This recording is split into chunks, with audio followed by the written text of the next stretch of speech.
ಎಲ್ಲರಿಗೂ ಕಥಾ ಕನಜ ಯೂಟ್ಯೂಬ್ ಚಾನಲ್ಗೆ ಆತ್ಮೀಯವಾದ ಸ್ವಾಗತ. ನಾನಿವತ್ತು 3 ಗಂಟು ಬೆಸೆದ ನಂಟು ಕಥೆಯ 20ನೇ ಎಪಿಸೋಡ್ನ ಜೊತೆ ನಿಮ್ಮ ಮುಂದೆ ಬಂದಿದ್ದೇನೆ. ಈ ಕತೆ ನಿಮಗೆ ಇಷ್ಟವಾಗಿದ್ದಲ್ಲಿ ಅಥವಾ ನೀವಿನ್ನು ಹೊಸದಾಗಿ ನಮ್ಮ ಚಾನಲನ್ನು ನೋಡ್ತಾ ಇದ್ದಲ್ಲಿ ತಪ್ಪದೆ ನಮ್ಮ ಚಾನಲನ್ನು ಸಬ್ಸ್ಕ್ರೈಬ್ ಮಾಡಿ. ಹಾಗೆ ಕಥೆಯ ಬಗ್ಗೆ ನಿಮ್ಮ ಅನಿಸಿಕೆಗಳನ್ನು ಕಮೆಂಟ್ ಸೆಕ್ಷನ್ನಲ್ಲಿ ತಿಳಿಸಿ. ರೀ, ಮುಖ ಏನ್ರಿ ನೋಡ್ತಾ ಇದ್ದೀರಾ? ಕುಡೀರಿ ಕಾಫಿನ, ಇಲ್ಲಾಂದರೆ ಆರೋಗುತ್ತೆ. ಕಾಫಿ ಕುಡಿದು ಟೇಸ್ಟ್ ಮಾಡಿ ಹೇಳಿ ಹೇಗಿದೆ ಅಂತ ಎಂದವನು ಕಾಫಿಯನ್ನು ಆಸ್ವಾದಿಸಿದರೆ ಅಂಜಲಿಯ ಕಣ್ಣು ತಮ್ಮ ವಿರುದ್ಧ ದಿಕ್ಕಿನಲ್ಲಿ ಕೂತು ಕಾಫಿ ಹೀರುತ್ತಿದ್ದ ಆರಾಧ್ಯ ಮತ್ತು ಅವಿನ ಮೇಲೆ ಹೋಗಿತ್ತು. ತಕ್ಷಣ ಮುಖವನ್ನು ಪಕ್ಕಕ್ಕೆ ಹಾಕಿದವಳು, ಅಯ್ಯೋ ದೇವ್ರೆ, ಆರಾಧ್ಯ! ಈಗೇನಾದರೂ ಅವಳು ನನ್ನನ್ನು ಆಕಾಶನ ಜೊತೆಗೆ ನೋಡಿದರೆ ಏನು ಅಂದ್ಕೊಳ್ಳಲ್ಲ? ನಾನು ಯಾಕಾದರೂ ಬಂದೋ ಇವ್ರ ಜೊತೆ? ಅಪ್ಪ ದೇವ್ರೆ, ಇವ್ರು ಇಲ್ಲೇ ಬರಬೇಕಾ? ಬೇರೆ ಕೆಫೆನೇ ಸಿಗ್ಲಿಲ್ವಾ ಎಂದು ಮನಸ್ಸಿನೊಳಗೆ ಹೇಳಿದವಳೆ ತಕ್ಷಣ ಟೇಬಲ್ ಮೇಲಿದ್ದ ಮೆನು ಕಾರ್ಡ್ನನ್ನು ಮುಖಕ್ಕೆ ಅಡ್ಡ ಹಿಡಿದರೆ, ರೀ ಅಂಜಲಿ, ಏನ್ರಿ ಆಯಿತು ನಿಮಗೆ? ಕಾಫಿ ಕುಡೀರಿ ಅಂದರೆ ನೀವು ಮೆನು ಕಾರ್ಡ್ನ ಮುಖಕ್ಕೆ ಅಡ್ಡ ಹಿಡ್ಕೊಂಡಿದ್ದೀರಲ್ಲ. ಯಾರಿಗಾದರೂ ಸಾಲ ಕೊಡೋದು ಬಾಕಿ ಮಾಡಿದ್ದೀರಾ ಹೇಗೆ? ಅವರೇನಾದರೂ ಇಲ್ಲಿ ಇದ್ದಾರಾ ಎಂದು ಕೇಳಿದವನು ಜೋರಾಗಿ ನಕ್ಕರೆ ಅವನ ಮಾತಿಗೆ ಕೋಪದಿಂದ ಕಣ್ಣು ತೇಲಿಸಿದ್ದಳು ಅಂಜಲಿ. ಕಾಫಿ ಹೀರುತ್ತಾ ಸುತ್ತಲೂ ಕಣ್ಣಾಡಿಸುತ್ತಿದ್ದವಳಿಗೆ ಮುಖಕ್ಕೆ ಮೆನು ಕಾರ್ಡ್ ಅಡ್ಡ ಹಿಡಿದುಕೊಂಡು ಕೂತಿದ್ದ ಅಂಜಲಿ ಕಾಣಿಸಿದ್ದಳು. ಆದರೆ ಅದು ಅವಳು ಹೌದೋ ಅಲ್ಲವೋ ಎಂದು ಅನುಮಾನಿಸುತ್ತಿದ್ದ ಹುಡುಗಿಗೆ ಆಕಾಶ್ನನ್ನು ಕಂಡ ಮೇಲೆ ಅದು ಅವಳೇ ಅನ್ನುವುದು ಸ್ಪಷ್ಟವಾಗಿತ್ತು.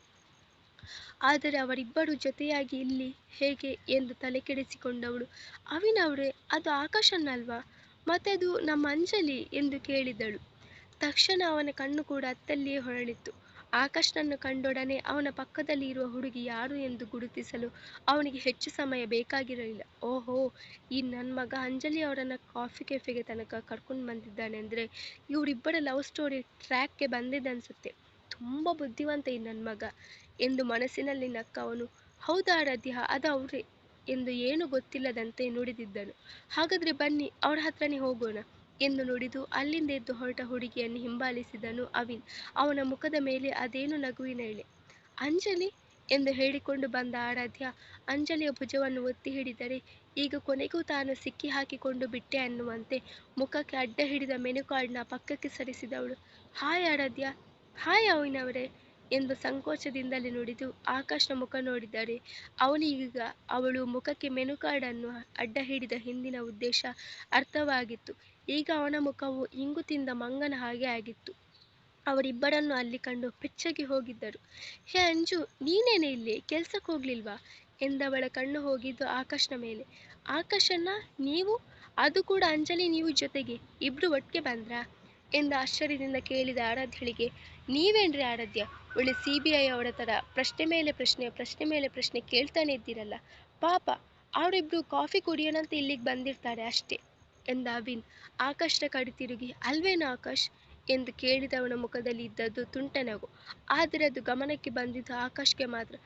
ಹಾ ಹೌದು ಹೌದು, ಅವಿನ್ ಹೇಳಿದ್ದು ಕರೆಕ್ಟೇ ಆರಾಧ್ಯ. ಅದೇನಂದ್ರೆ ನೀವಿಬ್ರು ಆಂಟಿನ ಕರ್ಕೊಂಡು ಹಾಸ್ಪಿಟಲ್ಗೆ ಹೋದ್ರಲ್ವಾ, ಆಗ ಅಂಜಲಿ ಕೂಡ ಕೆಲಸಕ್ಕೆ ಹೋಗೋಕ್ಕೆ ರೆಡಿ ಆಗಿದ್ರು. ಮೊದಲೇ ಲೇಟ್ ಆಗಿತ್ತಲ್ವಾ, ಹೇಗೂ ನಾನು ಅಲ್ಲೇ ಇದ್ನಲ್ಲ, ಅದಕ್ಕೆ ನಾನೇ ಡ್ರಾಪ್ ಕೊಡ್ತೀನಿ ಅಂತ ಹೇಳಿ ಕರ್ಕೊಂಡು ಬಂದೆ ಎಂದು ಸಂಕೋಚದಿಂದಲೇ ಉಗುಳು ನುಂಗುತ್ತಾ ನುಡಿದವನು ಅಂಜಲಿಯ ಕಡೆ ನೋಡಿದರೆ ಅವಳು ಕಣ್ಣಲ್ಲೇ ಕೆಂಡ ಉಗುಳುತ್ತಿದ್ದಾಳೆ. ಅಂಜಲಿ ಕೆಲಸಕ್ಕೆ ತಯಾರಾಗ್ತಿದ್ರು, ಅದು ಓಕೆ, ನೀನು ಅಲ್ಲೇ ಇದ್ದೆ, ಅದು ಓಕೆ. ಆದರೆ ಅವರನ್ನು ಕೆಲಸದ ಜಾಗಕ್ಕೆ ಬಿಟ್ಟು ಬರೋದು ಬಿಟ್ಟು ಕೆಫೆಗೆ ಕರ್ಕೊಂಡು ಬಂದಿದ್ಯಲ್ಲ, ಇದು ಯಾಕೆ? ಏನು ಸಮಾಚಾರ ಎಂದು ಪ್ರಶ್ನೆ ಕೇಳಿ ಆಕಾಶ್ನನ್ನು ಸಿಕ್ಕಿಸಿ ಹಾಕಿದ್ದನು ಅವಿನ್. ಕೊನೆಗೂ ನನ್ನ ಬುಡಕ್ಕೇನೆ ತಂದಿಟ್ಬಿಟ್ಯಲ್ಲೋ, ನೀನು ಒಬ್ಬ ಫ್ರೆಂಡ್ ಏನು? ಥತ್, ಈಗ ಏನಂತ ಉತ್ತರ ಕೊಡಲಿ ದೇವ್ರೆ, ಇಕ್ಕಟ್ಟಿಗೆ ಸಿಕ್ಕಿಸಿ ಹಾಕಿಬಿಟ್ನಲ್ಲಿ ನನ್ನ ಮಗ. ನಿನ್ನನ್ನು ಆಮೇಲೆ ವಿಚಾರಿಸಿಕೊಳ್ತೀನಿ ಇರು ಎಂದು ಮನಸ್ಸಿನಲ್ಲಿ ಹೇಳಿಕೊಂಡವನು ಎಂದು ಏನನ್ನು ಹೇಳಲು ಹೊರಟಿದ್ದನು. ಅಷ್ಟರಲ್ಲಿ ಅವನ ಮಾತಿಗೆ ಬ್ರೇಕ್ ಹಾಕಿದ್ದಳು ಅಂಜಲಿ. ಅದು ಏನಿಲ್ಲ ಅವಿನವ್ರೆ, ಬೆಳಿಗ್ಗೆ ಅರ್ಜೆಂಟ್ನಲ್ಲಿ ಕಾಫಿ ಕುಡಿಯೋದು ಮರ್ತಿದ್ದೆ, ಅದಕ್ಕೆ ಇಲ್ಲೇ ಎಲ್ಲಾದರೂ ಕಾಫಿ ಕೆಫೆ ಇದ್ದರೆ ನಿಲ್ಲಿಸಿ ಅಂದಿದೆ. ಸೊ ಆಕಾಶ್ ಅವರು ನನ್ನನ್ನು ಇಲ್ಲಿ ಕರ್ಕೊಂಡು ಬಂದರು ಅಷ್ಟೇ ಎಂದು ಮಾತಿನ ಪಥವನ್ನು ಬೇರೆ ಕಡೆ ತಿರುಗಿಸಿದ್ದಳು. ಅವಳ ಮಾತನ್ನು ಸತ್ಯ ಎಂದು ತಿಳಿದುಕೊಂಡ ಆರಾಧ್ಯ ಹೌದಾ ಅನ್ನುವಂತೆ ತಲೆ ಅಲ್ಲಾಡಿಸಿದರೆ ಅವಿನ್ಗೆ ಮಾತ್ರ ನಗು ತಡೆಯಲಾಗಲಿಲ್ಲ. ಆಕಾಶ್ನ ಕಡೆ ಬಾಗಿದವನು, ಚೆನ್ನಾಗೇ ಟ್ರೈನಿಂಗ್ ಕೊಟ್ಟಿದ್ಯಲ್ಲ ಅಂಜಲಿಗೂ, ನಿನ್ನ ಬುದ್ಧಿನ ಅವಳಿಗೂ ಕಲಿಸಿಕೊಟ್ಯಾ?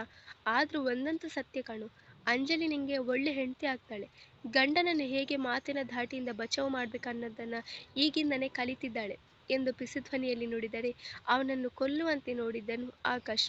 ನಗುವನ್ನು ತುಟಿಯಂಚಿನಲ್ಲಿ ಬಂಧಿಸಿದ ಅವಿನ್, ಸರಿ ಸರಿ, ಹೇಗೋ 4 ಜನನು ಒಟ್ಟಿಗೆ ಸಿಕ್ಕಿದ್ದೀವಿ. ಒಂಥರ ಅಪೂರ್ವ ಸಂಗಮದ ಥರ. ನಮ್ಮ 4 ಮಂದಿಯ ಸಂಗಮನೂ ಆಗಿದೆ.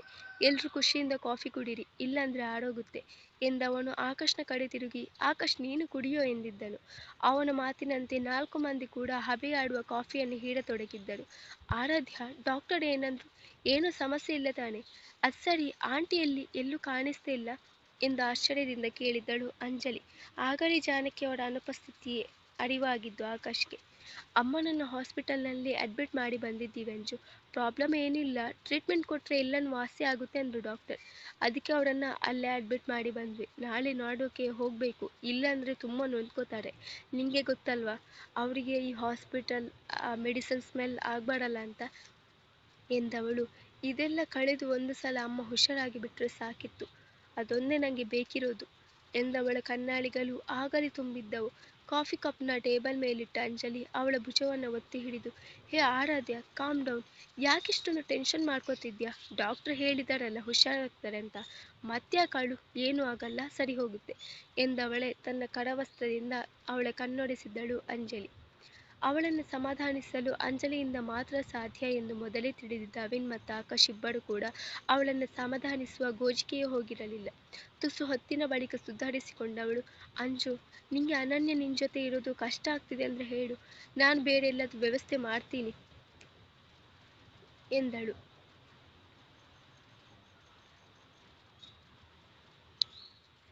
ಹೇ, ಏನೇ ಹೀಗೆ ಮಾತಾಡ್ತಿದ್ಯಾ? ಅನನ್ಯ ನಿಂಗೆ ಹೇಗೆ ತಂಗಿನೋ ನನಗೂ ಹಾಗೆ ತಂಗಿ.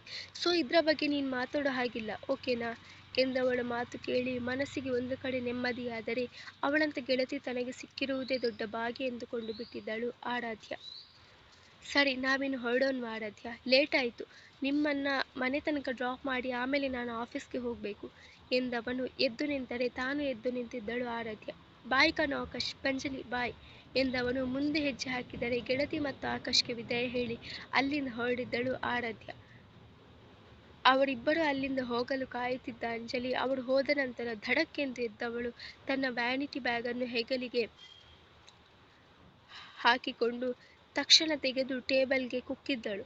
ಅವಳ ಈ ದಿಢೀರ್ ಚರ್ಯೆ ಎಂದೇ ಇದ್ದ ಕಾರಣ ತಿಳಿದಿದ್ದವನು ತಲೆ ಕೆರೆದುಕೊಳ್ಳುತ್ತಾ ಅವಳ ಮುಂದೆ ಪಾಪದವನಂತೆ ಮುಖ ಮಾಡಿ ನಿಂತರೆ, ನಾನು ನಿಮಗೆ ಮುಂಚೆನೇ ಹೇಳಿಲ್ವಾ ಈ ಕಾಫಿ ಗೀಫಿ ಎಲ್ಲ ಬೇಡ ಅಂತ? ಇವಾಗ ನೋಡಿ ನಿಮ್ಮಿಂದ ಏನಾಯ್ತಂತ. ಆರಾಧ್ಯ ಅವಿನವರು ಅದೇನು ಅಂದ್ಕೊಂಡ್ರೆ ಏನು, ಸುಮ್ಮನೆ ನನ್ನ ಪಾಡಿಗೆ ನಾನು ಹೋಗ್ತಿದ್ದೆ, ನೀವೇ ಎಲ್ಲ ಮಾಡಿದ್ದು ಎಂದವಳು ಅವನ ಮುಂದೆ ಹರಿಹಾಯ್ದಿದ್ದಳು. ರೀ, ಈಗ ನಾನು ಅಂಥದ್ದೇನು ಮಾಡಿದೆ ಅಂತ ಬಾಯಿ ಬಡ್ಕೋತಿದ್ದೀರಾ? ನಾನು ನಿಮ್ಮನ್ನು ಎತ್ತಕೊಂಡು ಬಂದು ಕಾಫಿ ಕುಡಿಸಿದ್ನಾ? ಇಲ್ಲ ತಾನೆ. ಏನೋ ಹುಡುಗಿ ಪರಿಚಯದವಳಂತ ಕಾಫಿ ಕುಡ್ಸೋಕೆ ಕರ್ಕೊಂಡು ಬಂದೆ, ಅಚಾನಕ್ಕಾಗಿ ಅವಳು ಬಂದ್ರು ಅಷ್ಟೇ. ಈಗ ಅಂಥದ್ದೇನಾಯಿತು ಎಂದು ಕೇಳಿದವನ ಮುಂದೆ ಕೈ ಮುಗಿದವಳು, ಏನೂ ಆಗಿಲ್ಲ, ಮುಂದೆ ಆಗೋದೂ ಬೇಡ. ನಿನ್ನ ಕಾಫಿಗೆ ನಂದೊಂದು ದೊಡ್ಡ ನಮಸ್ಕಾರ, ನಾನಿನ್ನು ಬರ್ತೀನಿ, ಬಾಯ್ ಎಂದವಳು ಅಲ್ಲಿಂದ ಹೊರನಡೆದರೆ ಸೊಂಟದ ಮೇಲೆ ಕೈಯಿಟ್ಟುಕೊಂಡ ಆಕಾಶ್ ಬೆಚ್ಚಾಗಿ ಹೋಗಿದ್ದನು. ಅವಳಿಗೆ ಇಷ್ಟೊಂದು ಕೋಪ ಬರುತ್ತದೆ ಎನ್ನುವುದು ಅವನಿಗೆ ಇವತ್ತೇ ಗೊತ್ತಾಗಿದ್ದು. ಮುಂದುವರಿಯುವುದು.